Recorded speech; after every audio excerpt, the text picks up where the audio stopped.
So what's going on, guys? DIY Dan here again, and this is another Mechanical Backroads Arizona video. In this video, I'm going to be going over how to replace all 3 shifter boots in your Jeep TJ if you have a manual transmission.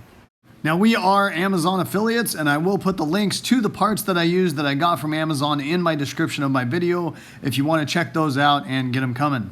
And then I also ended up having to replace the actual shift knob because the one that was on it was a 3-ball pool ball, and it was JB welded to the shift lever, which I had to remove in order to do these boots, so I had to get a new shift knob. And yes, I did say all 3 shifter boots. The first one is obviously the cosmetic one that makes it look nice on the center console. Then if you remove that center console, you have one that is actually a nice tight fit on the shifter itself and attaches to the floor of the Jeep. That one is kind of your main barrier between the outside air and the inside of the cab, and is what keeps any debris, dust, hot or cold air from entering the vehicle.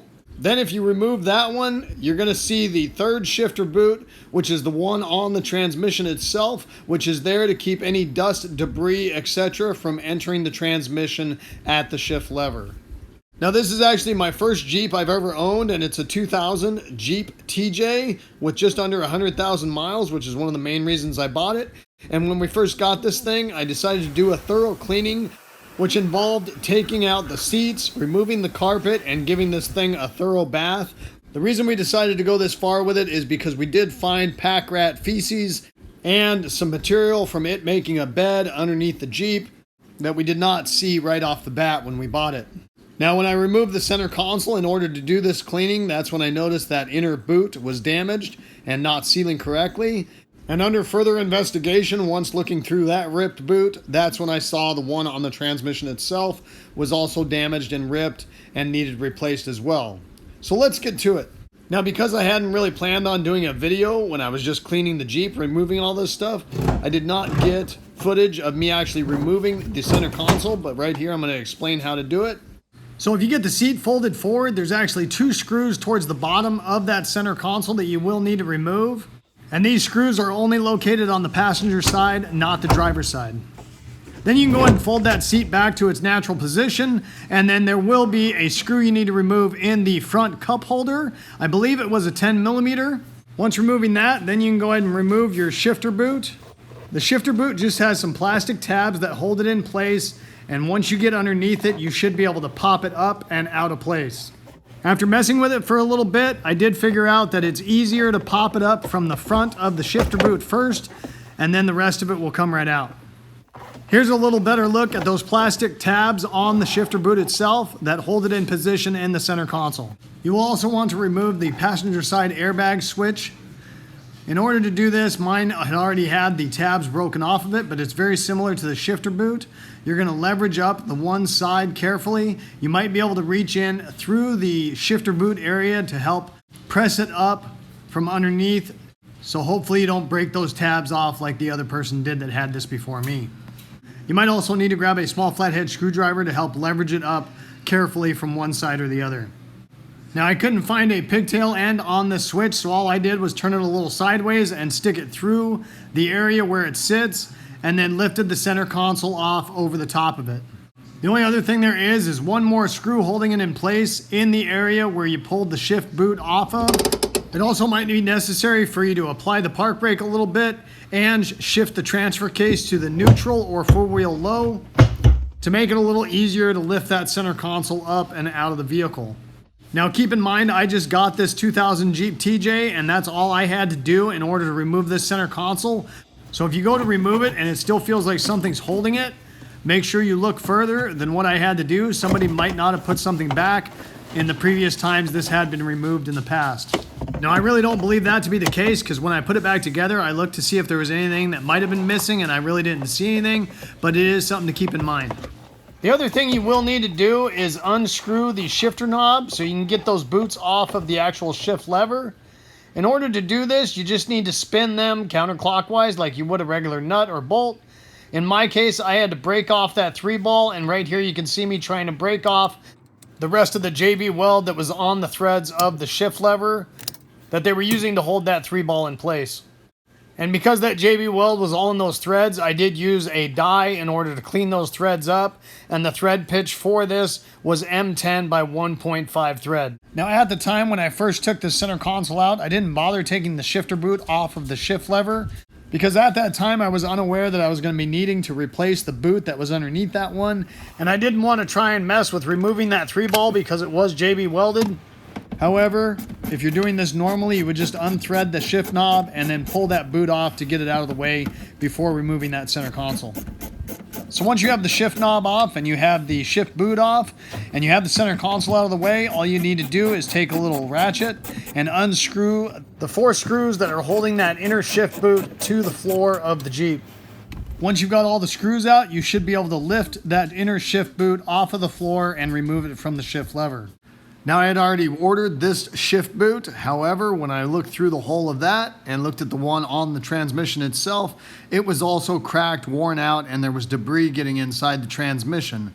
So therefore, I ordered that boot, got it coming, and started figuring out how to remove the actual shift lever from the transmission so I could replace that boot. In order to remove this shift lever from the transmission, you will need 2 metric M6 by 1.0 thread bolts with 2 nuts, and then I did use a couple washers as well.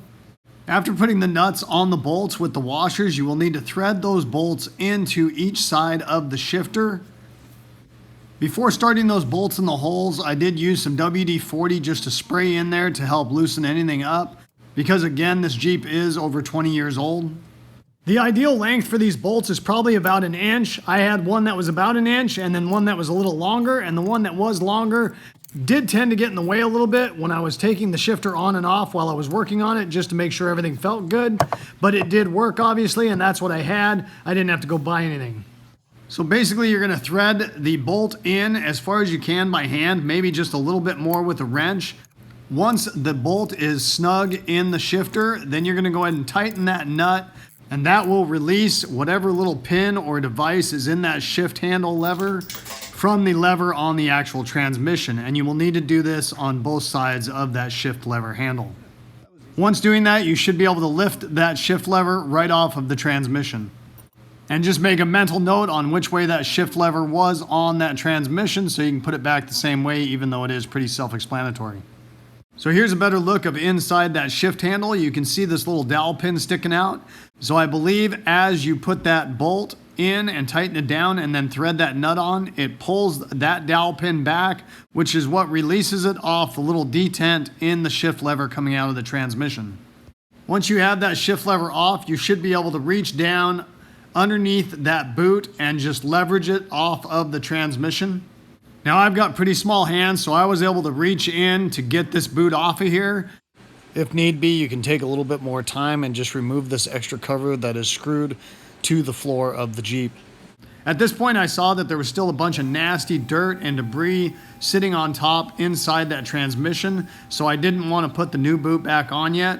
So at first, I just took a shot back and tried getting as much of it out with that as I could. However, I still wasn't satisfied with getting all of that out of there, so I took some paper towels, tried moving the shift lever around using the actual handle a couple times to different positions, and I still just didn't feel like it was getting clean enough. I didn't want to use compressed air because then I thought I would shove that material into the transmission instead of getting it out. So at this point, I decided to remove the cover above that shift lever coming out of the transmission so I could get underneath it a little better and finish cleaning out that material. Now, because I decided to go this far, I probably should have taken the time to remove that extra plate that was screwed to the floor of the Jeep. However, I didn't, and it was a little bit of a pain in the ass because I was restricted on space through just the hole for the shift boot. So right here you can see how much more debris was under that cover plate that I wasn't able to get without removing it. Using a magnet, I carefully lifted off the top shim or washer that was underneath that cover plate so I could get it clean. Once removing that top washer, I realized that there was actually 2 more shims or washers underneath those, and I decided to pull both of those off so I could take a look at the bushings that were on this shift lever, since this thing is over 20 years old and I was already into it this far. Once removing those washers, I was able to remove the actual shift lever from the transmission by just lifting it up carefully. The transmission does need to be in neutral in order to remove this. And when you are removing this, pay attention to the orientation of the actual shift lever and to the bushings as you pull it out, so you make sure you go back together the same way you removed it. When you pull this shifter out, there is going to be a set of plastic bushings on 2 tabs sticking out of the lever, and that is basically the pivot bushings. I hope I'm calling that right. That seems what they would be called. And then at the bottom of the shift lever, there's another plastic cup bushing that snaps over the end. So my shifter was nice and tight, probably because even though it's 20 years old, it only has about 98,000 miles on it. However, if yours is getting pretty sloppy and it's harder to get into gear, then most likely that end cup bushing is going to be your problem. It could also be the pivot bushings, but I'm thinking that's less likely because I did some research on Amazon and I found the end cap bushing without a problem. However, I could not find those pivot bushings on Amazon. That usually means there's not a high failure rate of that, because if they did have a high failure rate, there would be money to be made by making them and aftermarket would be all over it, especially with this old of a vehicle. Now that I had all that out of my way, I did my final cleaning with some paper towels. I did use the shop vac a little bit as well to make sure I got all that debris out of the transmission before putting the shifter lever back in. So after checking to make sure my bushings felt nice and tight on everything and I was good to go back together, I just set it back in place. I did have to wiggle it around a little bit and make sure the 2 pivot bushings were lined up, and then there was a sweet spot where it just fell right into place without a problem. Then I grabbed all 3 of the washers or shims and I stacked those all together and put those all on at the same time in the order that they came out, even though I don't really think that mattered. Then I grabbed the cover plate and set it over the top and got the 4 screws that held that cover plate in place, got those started and tightened those down. Once tightening down 2 of those screws, just to make it a little easier, I did grab the shift handle and shift it into gear the other direction to make it easier to get to the other 2 screws. Once I tightened all 4 down, I did take the shifter and go through all the gears to make sure everything felt right. Then I attempted to put the shift boot over the top of the shifter. However, I was fighting getting it over the shift lever, so then I took it back off, sprayed a little bit of WD-40 on it, and then slid it right over the top without a problem. Now this is one of those instances where it would have been a lot easier if I would have taken the extra time to remove that bigger cover plate that was bolted to the floor to give me a little bit more room to work. However, I was able to stretch that rubber boot over the top of the shift tower. It just took a little bit more patience and would have been a lot easier to do with that extra room to work. Then I set the shift lever or handle over the top of that, making sure it was timed correctly. Loosen the nuts on those bolts first. Once the nuts were loose on the bolt, then I went ahead and removed those bolts from the shift handle. Then grabbed that shift handle, yanked it around a little bit to make sure those pins were in those detents and made sure everything shifted nicely. Then went ahead and grabbed my new shifter boot and set it over the top of the handle and onto the floor of the Jeep.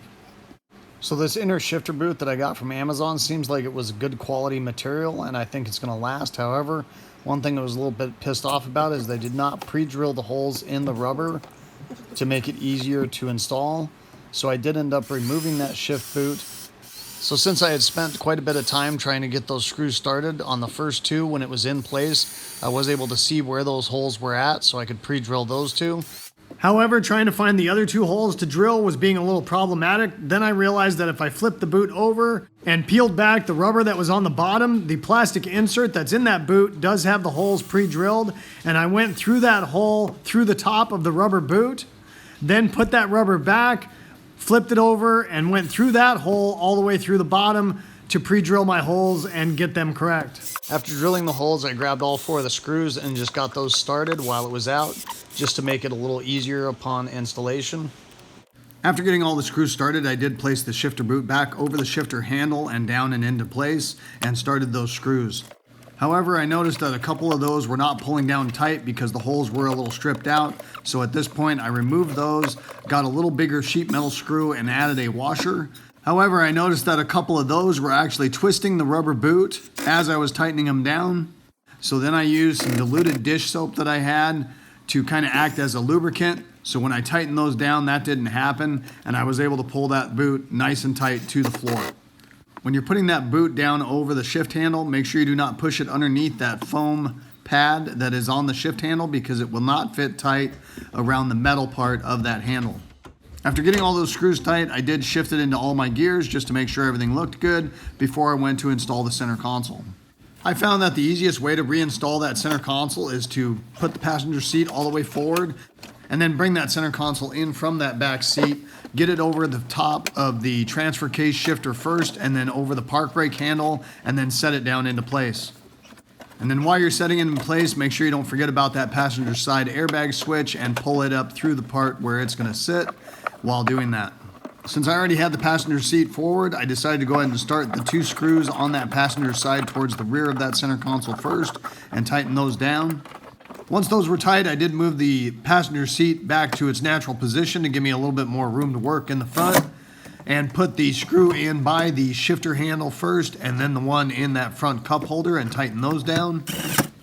Then I proceeded to set the actual final shifter boot in place over the center console. This is the only one I did not replace because this one was still in really good shape. However, I did do some research and find one on the Amazon webpage, and I will put the link to that boot in my description with the rest of them. When putting this in place, you're going to want to slide the back of the shifter boot in first and then snap the front into place. There is a front and a back to this, so make sure you get that correct. And then I just set the passenger side airbag switch in place and snapped it into position, even though mine doesn't because a couple of those tabs were already broken when I got this vehicle. Once I was all done, I did shift the transfer case back to the 2-wheel drive because I had it up in order to make it easier to get that center console on. All that's left to do after that is go ahead and put your shifter knob back on. Now, if you have the OEM one, I'm assuming it's just going to thread on clockwise. However, since I had to buy an aftermarket one, there was kind of a universal fit.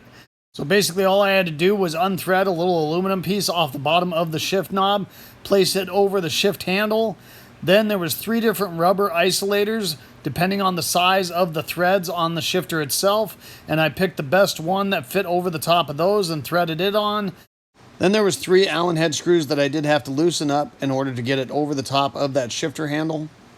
Once it was pushed over the top and timed correctly, I tightened those Allen heads to secure the shift knob to the shift lever. Once those are fully tightened down, then you just take that collar that you put over the shift lever at first and threaded it onto the shift knob, and that keeps those Allen heads from possibly backing off in the future. When I actually got this shift knob and I saw how it was put together and how you were tightening it down on the shift lever, I was a little nervous about it, but we have been driving it around for a couple weeks and it hasn't come loose at all, and it does hold tight to that shift lever.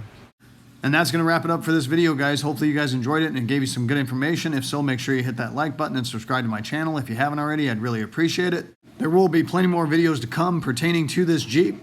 The whole concept of my channel is to give you guys the most information in the least amount of time as possible so I don't waste your time. And I hope to see you next time. Have a good one. Later.